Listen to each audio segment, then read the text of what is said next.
This will be the lecture for Chapter 1 and Chapter 2 in first year chemistry in Mr. Reed's class. This information will cover basically the lecture that I do, but just at a quicker pace because this is a summary of what the PowerPoint presentation shows. So we'll begin with what is chemistry. Basically, chemistry is the study of the composition of substances and the changes they undergo. It's different than biology because biology studies mainly life, physics studies energy and way things move. So chemistry studies how things are put together and any chemical reactions or changes that they undergo. It began from alchemy, which is a very early branch of chemistry, if you want to call it that, and they're basically trying to turn common metals into gold, which is impossible that we know of now today without doing a nuclear reaction. So alchemists were trying to turn metals into gold, and they failed miserably, and so all the information that they gathered from that is where we get a lot of our ideas about chemistry. Another section of your textbook breaks up chemistry into 5 major divisions, and I'll go through those rapidly. Organic chemistry is the study of substances that contain carbon. For example, if you want to know how gasoline is produced from oil, since gasoline and oil are carbon-based substances, that would be something an organic chemist would do. Another branch of chemistry is inorganic chemistry, which means the study of substances without carbon, basically salts, acids, and bases. Although some substances that we do in first-year chemistry do contain carbon, most of first-year chemistry is inorganic. If you take a college course, you don't get into a lot of organic chemistry until your sophomore year at college. So an example that I have down in the notes is how table salt reacts with different acids. Both salt and most acids do not contain carbon. On the next page we have division number 3, which is analytical chemists. Analytical chemistry studies the quantitative composition of substances, where quantitative is a measurement which contains a number, so you're trying to figure out how much one substance may be in another. So for example, how much chlorine is in a sample of tap water would be an analytical chemist's job. Branch number 4 would be physical chemistry. It studies the theories and mathematics behind the behavior of chemicals, and I put down here at the atomic scale. So basically you're looking at the behavior of chemicals. When I took when I took physical chemistry in college, we studied a lot of the theories and math behind it, and so it was a very, very difficult class. Because a lot of it was very theoretical and you couldn't wrap your mind around some of these ideas because they were so bizarre. The example that I have is how a size of a water molecule would determine the rate at which it dissolves table salt. So the molecule being a very, very small scale object. So if you're trying to figure out how fast it would dissolve, a physical chemist might be able to determine that.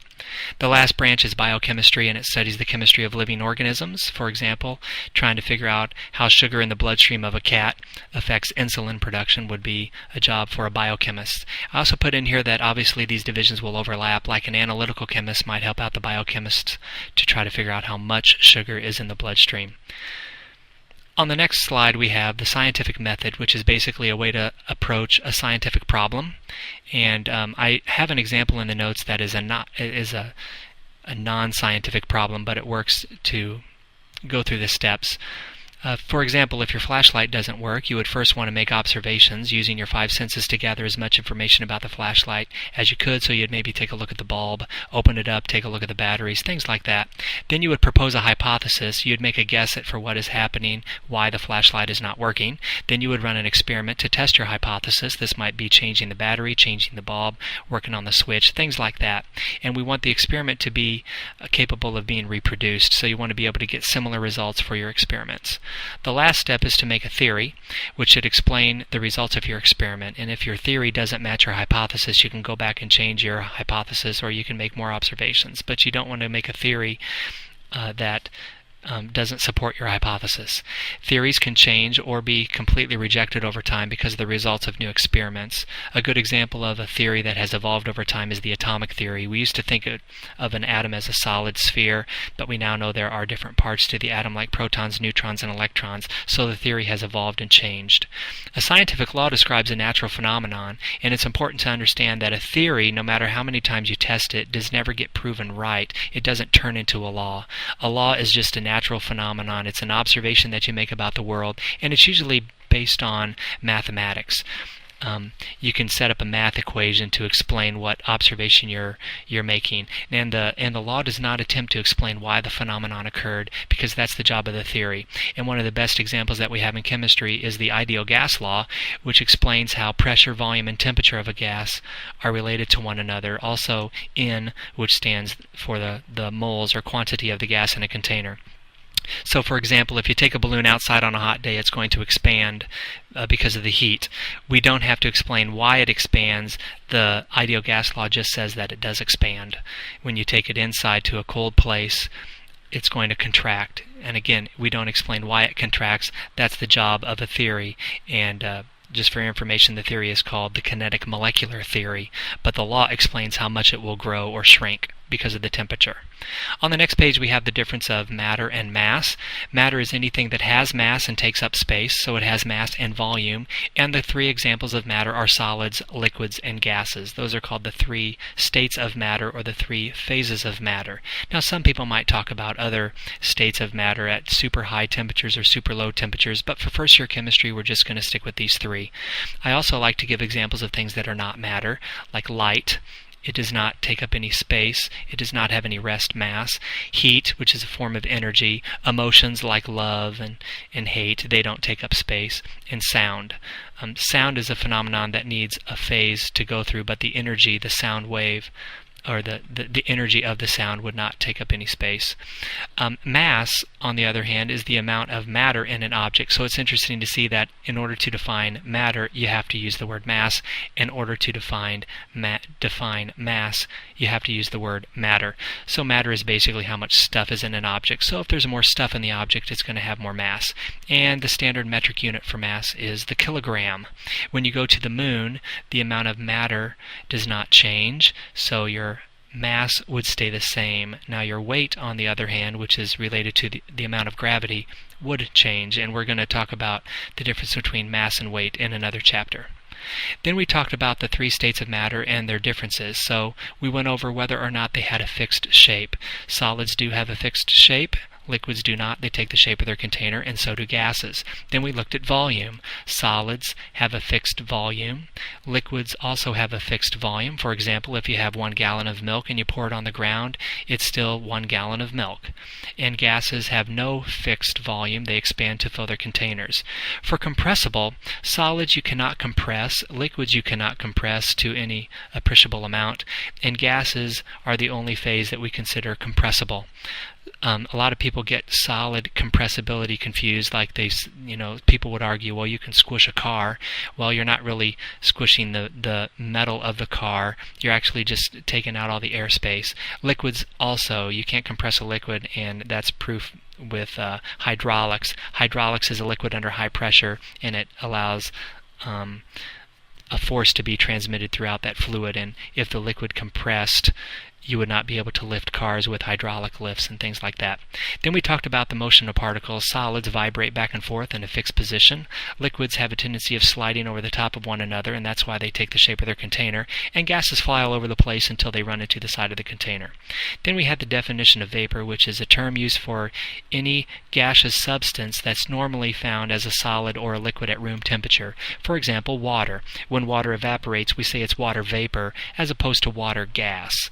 Another example would be sulfur. Sulfur is a solid at room temperature, but when you smell sulfur fumes, we say that's sulfur vapor.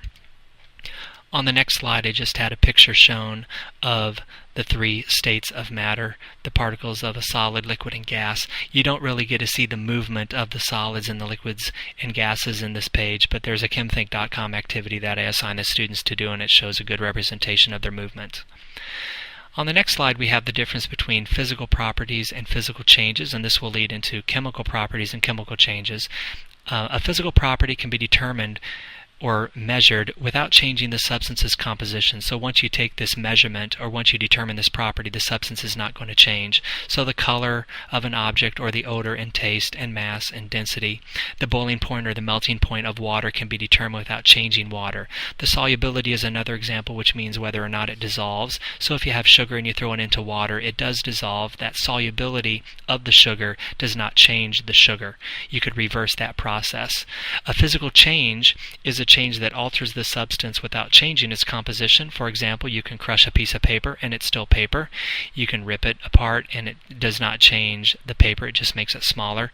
Breaking and any phase change, which includes boiling and freezing and melting. There's another slide which has them all listed, which I'll get to in a little bit. For most physical changes, they just alter the size of the particles, and they're usually reversible. Then we put in the PowerPoint presentation a list of a lot of the physical properties of water, and we talked a little bit about them.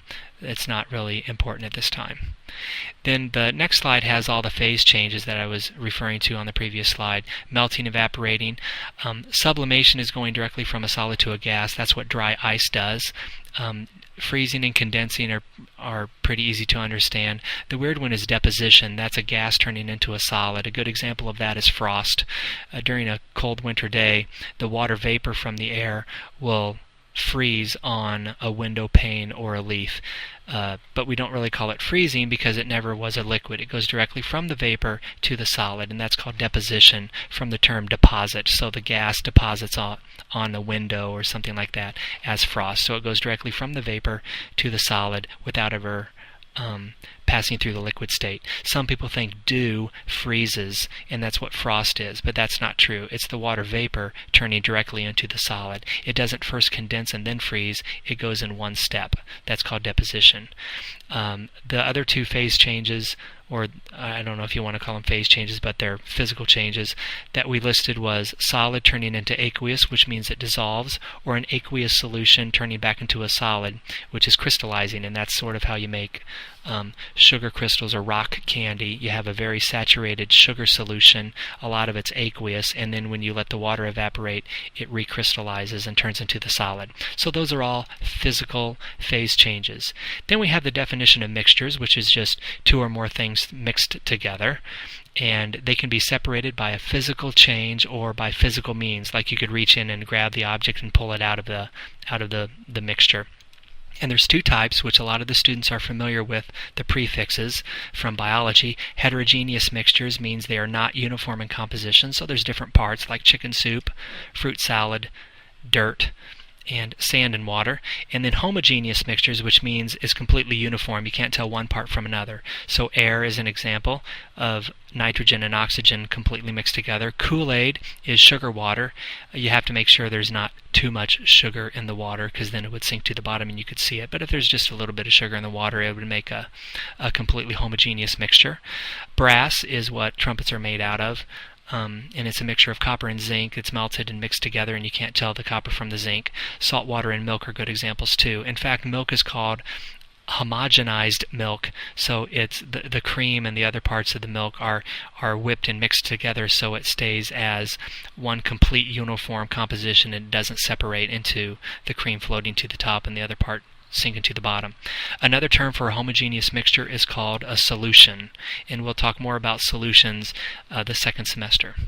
And then I added some pictures of different examples of heterogeneous mixtures. You can see the soup and the fruit salad. There's salad dressing up here at the top, sand and water, and then there's oil and water. And then I have on another slide homogeneous mixtures. The musical instruments are brass, the Kool-Aid Man, and then you have the composition of air being mostly nitrogen and oxygen, and then I drew a picture, or I copied a picture of the milk. Then we talk about distillation for a way to separate a solid from a liquid, and since the solid and liquid are physically blended together in a mixture, distillation is a good way to separate them. We talk a little bit about making booze. They use a still, which is where they get the word distillation, and it always takes two steps. You boil the solution and then you condense the vapor. And there's a website you can look up. There's a little animation of it, but I won't have that right now in the presentation because I don't want to waste the time.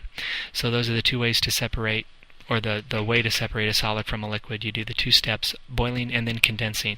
It also can separate two liquids from one another as long as they have relatively different boiling points. On the next slide we talked about chemical properties, and they can be determined, but you would have to change the substance composition. So after you're finished, you won't have the same substance. For example, burning. When you burn a piece of paper, it's no longer made out of the same material that it started with. You've completely changed it. Whether or not something reacts with an acid or a base would be a chemical change or a chemical property. So burning is a chemical property. Whether or not it reacts with another substance would be a chemical property. And chemical changes, again, very similar to the term chemical properties. If you're going to do a chemical change, it's going to completely alter the substance. So burning does that. Rusting changes iron into iron oxide. It has different characteristics from before. Rotting or decomposing is an example. Fermenting, you can't take grape juice once it's turned into wine and take the wine and turn it back into grape juice. So there's other chemical reactions we did as demos in class 2. And I also listed here that most but not all chemical changes are irreversible. You can't reverse burning paper, but there are some chemical reactions that are reversible, such as recharging a battery. So you can't always say that chemical reactions cannot be reversed and physical changes can be reversed. So because there are some chemical changes that are reversible. So I added that in here. It might be confusing for some students, but I think we all have experienced rechargeable batteries, so it shouldn't be a big deal. Then I listed 5 things that can happen to indicate a chemical reaction has taken place. First of all, you can produce heat, such as when you burn a match. If a reaction produces light, like what happens in lightning bugs, also called fireflies or light sticks, that proves that there's a chemical reaction taking place. Obviously, when you burn a match, it not only produces heat, but also light, but I threw in a different example. Electricity can also be produced. That indicates that a chemical reaction has occurred. The electricity is produced inside of a battery, so we know there's a chemical reaction occurring inside. On the next slide, we have a precipitate being formed. A precipitate is where you mix 2 liquids together and it forms a solid. A good example of that is soap scum. We also have the front cover of our chemistry textbook has a picture of a precipitate being formed, and I indicated again that it's 2 liquids that chemically react to form a solid. The last thing that can indicate a chemical reaction has taken place is that a gas is produced, which includes smoke or any odor change or bubbles, such as what happens in soda. When soda decomposes, that chemical reaction produces the carbon dioxide from carbonic acid. On the next slide, we talk about the difference between elements and compounds. Elements cannot be broken down or simplified by a chemical reaction. The only way you can break an element down into anything simpler is a nuclear change, and we don't deal with that in this chapter. Elements are the simplest forms of matter that can exist under normal laboratory conditions, and what I mean by that statement is you can't have just a container of electrons because it won't exist under normal laboratory conditions. There are smaller things than elements. Of course, we know they're made of protons, neutrons, and electrons, but an element is the simplest thing that you can have just sitting in a beaker. And I put down 3 examples: gold, helium, and mercury. One's a solid, helium's a gas, and mercury's the liquid. So I just threw in these 3 examples. A compound, on the other hand, is made up of 2 or more elements. They have to be different elements to make a compound, and they have to be chemically bonded together, not just physically mixed. And in order to simplify a compound, you have to run a chemical reaction. Water, for example, can be broken apart with electricity. Sand, you can also undergo electrolysis to separate it into silicon and oxygen. And salt, table salt, sodium chloride, can be separated with electricity. So if you want to break apart a compound, you have to undergo a chemical reaction, whereas if you want to separate a mixture, that's a physical change. Then we put in some pictures of mixtures, compounds, and elements. There's a chemthink.com activity that hammers this idea home, so I'm going to quickly go through these slides. Then under the classification of matter, you can see that you can have 2 types of matter. Mixtures are pure substances, and then mixtures are either homogeneous or heterogeneous. The slide that I found online had some stupid word, inhomogeneous. I don't know why they did that, but it's called heterogeneous. The pure substances can be broken down into elements and compounds, and if you want to separate a mixture, you can see the blue line saying it's a physical process, and if you want to separate a compound, you can see that the blue line says a chemical process. On the next slide, I have yes-no questions. These yes-no questions allow you to decide if something's heterogeneous or homogeneous, or a pure substance, or an element, or a compound, and we talked a little bit about this in class. Then we talked about chemical symbols on the next slide, which is a way to represent the elements, and the elements are just an abbreviation for or the symbol is just an abbreviation for the elements, and they're all found on the periodic table. The first letter for an element is always capitalized, and if you have to use two letters, the second one's going to be lowercase. And then I listed some examples. H is the symbol for hydrogen, Ne is the symbol for neon, Hg is the symbol for mercury. It comes from a Latin term. S stands for sulfur. NaBr stands for the compound sodium bromide, so you see there's two capital letters, so there's two elements. Water, of course, is H2O, and the last compound is lithium acetate, and it contains four different elements: lithium, carbon, hydrogen, and oxygen, all chemically bonded together. And some symbols, as I mentioned for mercury, come from Latin names. So Au is the symbol for gold because aurum is the Latin word for gold, meaning shining dawn. Then when we write chemical reactions on the next slide, we always list the substances that react together. They're on the left side of the reaction, and then we have them turn into products, and they're shown on the right side. So you start with reactants, you end up with products. So I call the reactants like the ingredients. Like if you're cooking a cake or baking a cake, the ingredients would be the reactants, and then the actual cake would be your product. The arrow in the middle can be read as yields or reacts to produce. And then we looked at an example of a common chemical reaction, which is making water. So you take 2 molecules of hydrogen and you react that with 1 molecule of oxygen, and that yields or reacts to produce 2 molecules of water. On the next slide, we have the conservation of mass, and so we simply wrote down the definition, which says that during a chemical or physical reaction, mass, otherwise known as matter, is neither created nor destroyed in these processes. The only time you can destroy matter is with a nuclear change. And we don't deal with nuclear changes in this chapter. The mass of all the reactants have to equal the mass of the products if you did everything correctly in a lab. The number of each kind of atom has to stay the same. So if you start with 5 atoms of, let's say, gold on the left side of a reaction, you better end up with 5 atoms of gold on the right side, or something went wrong. Sometimes it appears that a reactant or product has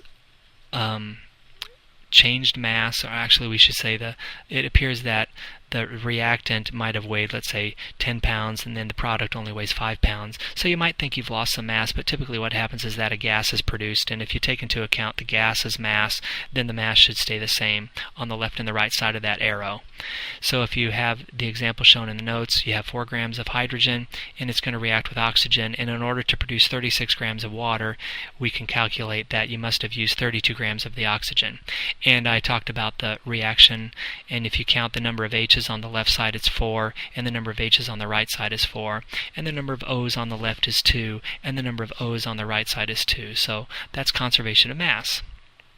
Then the last slide, I just showed an example that I found of another reaction. We have 2 compounds being mixed together. It forms a precipitate, so it kind of reinforces that term. And the number of atoms on the left and the right is the same, and the mass before and after has to be the same.